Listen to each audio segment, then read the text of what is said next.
Dr. Steinbock's new book, The Fall of Israel, is a stunning look at the long-standing forces undermining the state of Israel and the lives of Palestinians while fostering genocidal atrocities and regional escalation. His interview offers revealing insights about the ongoing catastrophe. The path to the obliteration of Gaza was paved by a confluence of a set of long-standing forces, the subject of Dr. Dan Steinbock's new book, The Fall of Israel. The book comes with high-level endorsements. The Fall of Israel does an outstanding job explaining the causes and the evolution of the disastrous path that Israel is on, says Professor John Mearsheimer, the leading proponent of realism in international relations. In addition to Mearsheimer, the book is endorsed by Carl Lawrence Wilkerson, former Chief of Staff to Secretary of State Colin Powell, who is concerned of U.S. complicity, urging those of us who believe in the rule of law and democracy need to read this book. Our current national path leads us straight to hell. Their views are seconded by Ilan Pape, director of the European Center for Palestine Studies, Professor Sayed Hossein Mousavian, Princeton's Middle East Security and Nuclear Policy Specialist, Jonathan Kattab, the founder of Al-Haq for Palestinian Human Rights, Alfred Maurice Desays, UN expert on democratic and equitable international order, and Erkki Tuomioja and Mogens Lykketoft, who were among a group of former European foreign ministers charging Israel for being an apartheid state. What makes the fall of Israel unique is its broad scope. What makes it unsettling is its stubborn quest for verifiable truth, even if it is complex and nuanced. The book connects the dots among the lethal headwinds in the Middle East. We sat down with Dr. Steinbock to learn more. The Great Conjuncture. Question. In The Fall of Israel, you argue that the forces of the Great Conjuncture are the key to understand the Israel-Palestine catastrophe. What do you mean by the term? The Great Conjuncture refers to four structural forces that account for a series of cumulative disasters in the Middle East, starting with the waves of Palestinian expulsions since the late 1940s. Second, it refers to the aggressive expansion of the Jewish settlements in the occupied territories. Furthermore, the recent rise of the Messianic far right has fostered the militarization of the settlers, accelerating the anti-Arab pogroms in the West Bank, which is effectively being annexed into Israel. Third, a half-century of failed American diplomacy in the Middle East. The Fall of Israel shows how the U.S.-Israeli ties have moved from hedging and choosing sides to partnership and eventually a symbiosis. These are not ties that bind, but ties that blind. They account for 50 years of military destabilization in the region and U.S. complicity to genocidal atrocities. Finally, instead of fostering peace in the region, America's massive military aid to Israel, $18 billion in the past year alone, has amplified Israel's parallel militarization, degrading its economy, politics, and military. These forces feed on each other, forming a vicious cycle, thereby intensifying and broadening regional escalation. Israel's ominous long-term trends. Question. The second part of the book focuses on Israel. True to its subtitle, The Fall of Israel shows how the underlying forces of the Great Conjuncture have degraded Israel, its politics, economy, and defense forces. You believe that the very nature of the country is now at risk. It is. Secular Jewish democracy is threatened by ultra-religious, autocratic forces, as evidenced by the record-large mass protests against the judicial reforms since early 2023. Social divides are worse than ever before. Labor Zionism, with its more moderate egalitarian legacies, has been crushed by revisionist Zionism, with its harsh right neoconservatism and iron wall security policies. What about the economic prospects? Past growth has benefited a small economic elite, plus the highly subsidized settlers. Income polarization is the highest among all OECD countries. Poverty is climbing. The welfare state is eroding. The economy relies on the expertise of the relatively narrow high-tech sector and the tax revenues of a shrinking middle class that's overburdened. And as the high-tech brain drain has soared, Israel's future is at risk. It is these long-term trends that are the real challenge. The recent rating downgrades are a prelude. Without a major change, Israel is heading toward an economic edge. Struggle for Palestine, Israeli ultra-apartheid. Question. The third chapter of your book takes a deep look at the long-standing Palestinian struggle for sovereignty, Israel's apartheid rule in the occupied territories, South Africa's genocide case against Israel, and the potential for regional escalation.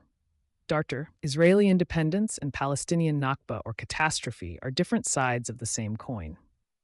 I describe in detail the early Palestinian dual economy, the emergence of al-Banna's Islamic modernization and Qutb's Islamism already in the 1950s, the rise of Fatah and the PLO in the 1960s, and Hamas in the 1980s.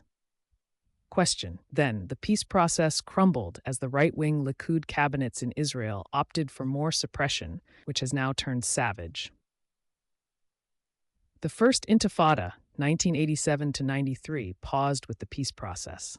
The Second Intifada, 2000 to 05, began with the demise of that process.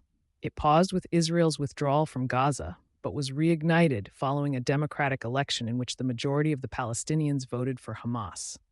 Thereafter, Israel's blockade of Gaza, in cooperation with the US and the EU, effectively paved the way to an economic and geopolitical catastrophe. October 7, 2023, is a logical outcome of these brutal, misguided policies. Question. You also examine Israel's apartheid rule in the occupied territories, as the former head of Mossad calls it, and its genocidal atrocities in Gaza and beyond. Instead of apartheid, you talk about ultra-apartheid, however. Why? Apartheid South Africa exploited its segregated and underprivileged black majority.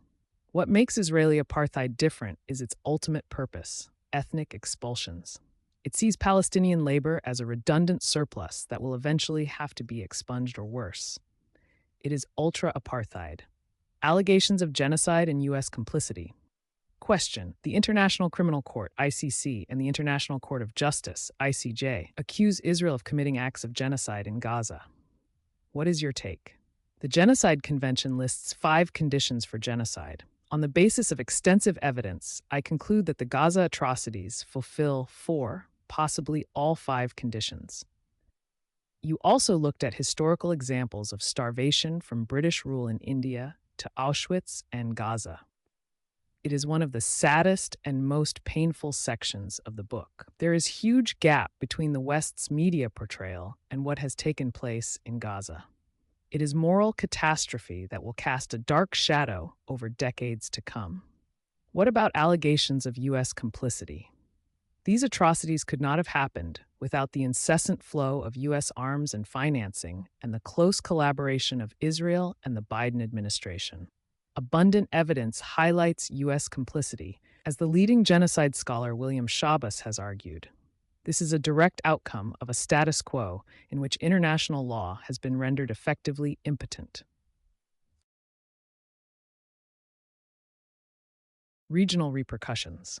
Question. The fall of Israel presents regional escalation as a net effect of the Netanyahu era. Is the region being destabilized? Effectively, yes. In the book, I show how the destabilization has spread over time from Israel and Palestine to the neighboring countries, Egypt, Jordan, Syria, Lebanon, and beyond them, Saudi Arabia and the Gulf states, Iraq and Iran and Yemen. Worse, the potential of regional escalation does not pose just risks of conventional conflicts. In moments of crisis, Israel has resorted to nuclear mobilization since 1967. And the impending Iran retaliation. In the continued absence of international containment, a broader Israel-Iran escalation could take the turmoil to an entirely new level with global repercussions. How could that happen? There are 3 basic scenarios. Now, a proportionate Israeli retaliation would signal might without causing widespread economic and human costs. Second, a disproportionate escalation would also target infrastructure. Third, if the aim is to seek regime change, the retaliation would additionally target Iranian nuclear sites and critical military infrastructure, hoping to destabilize Iran for a U.S.-style regime change. In the first case, Iran is likely to contain its further response. In the second, Iran will escalate. In the third, all bets are off in the Middle East and global reverberations will ensue.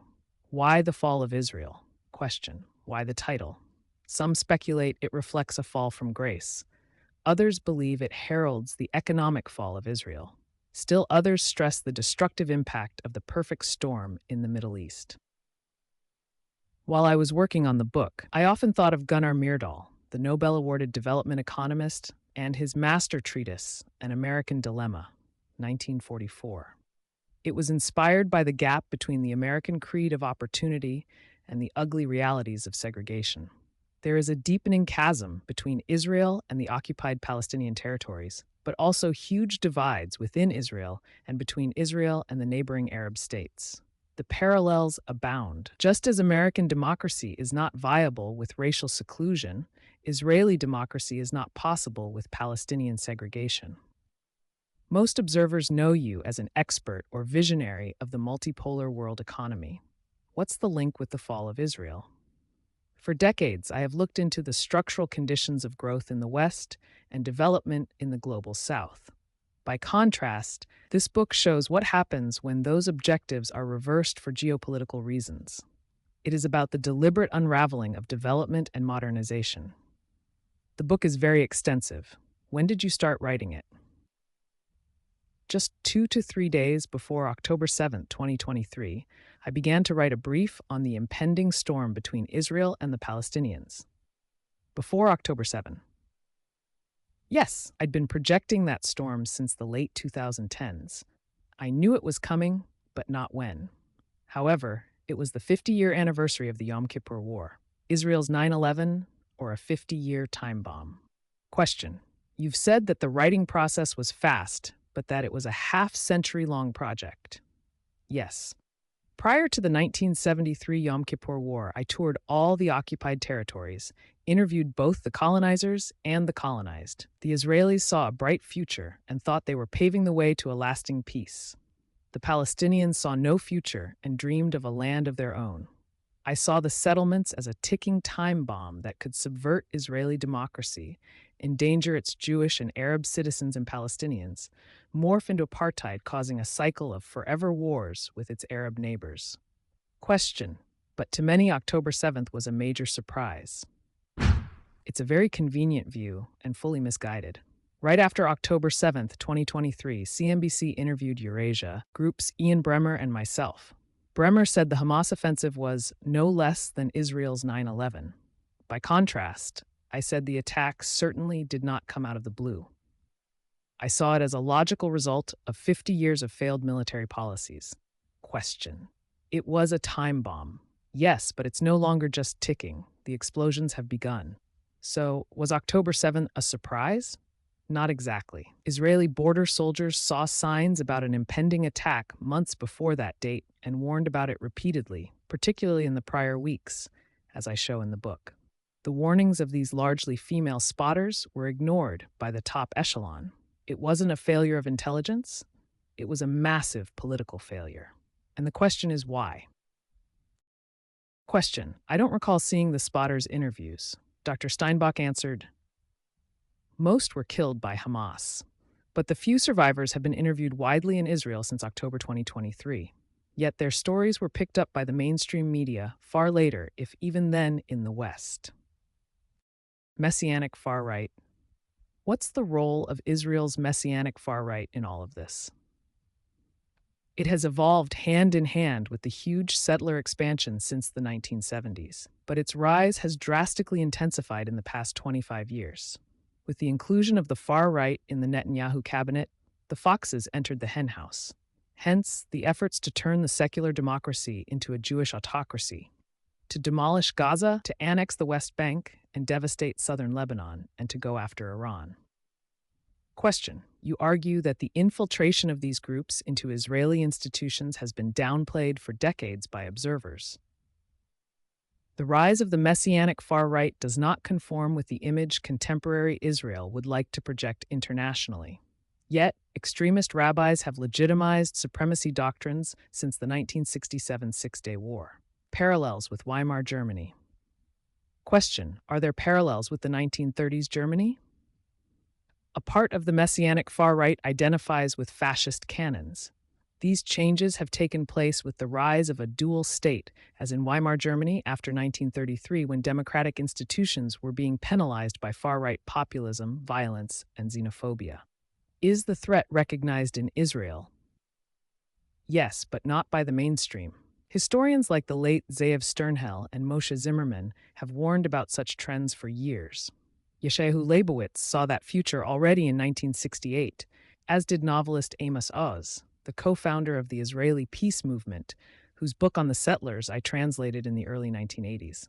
And so did Primo Levi, the Holocaust author whose works I promoted at the time. Question. So, there's a long continuity from revisionist Zionism to Netanyahu-led right-wing Likud and the far right. Dr. Steinbock.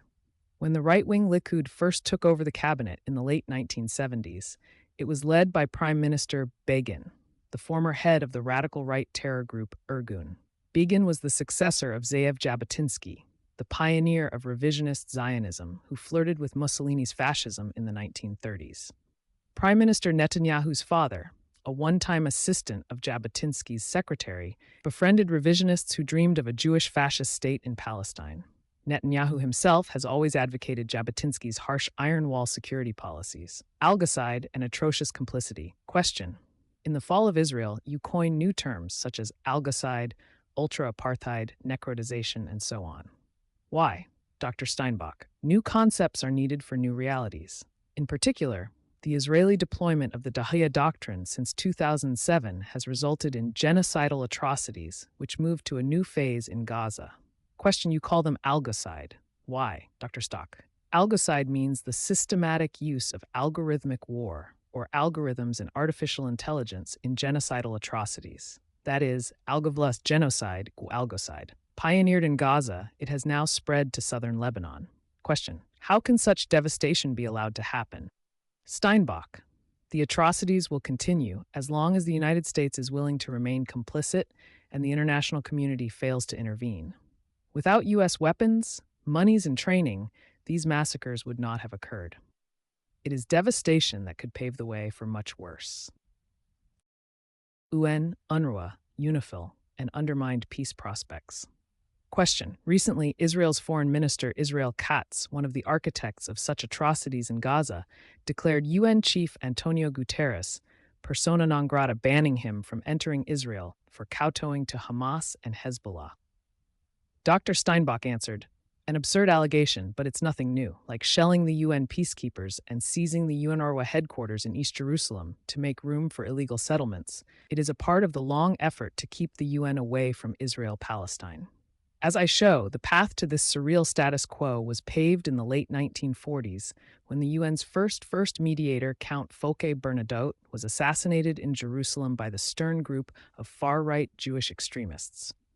One of those who ordered the hit was Yitzhak Shamir, Israel's future prime minister and head of Likud prior to Netanyahu. Question. In the final chapter of The Fall of Israel, you argue that the tacit aim has been to undermine any major international effort at a binational state.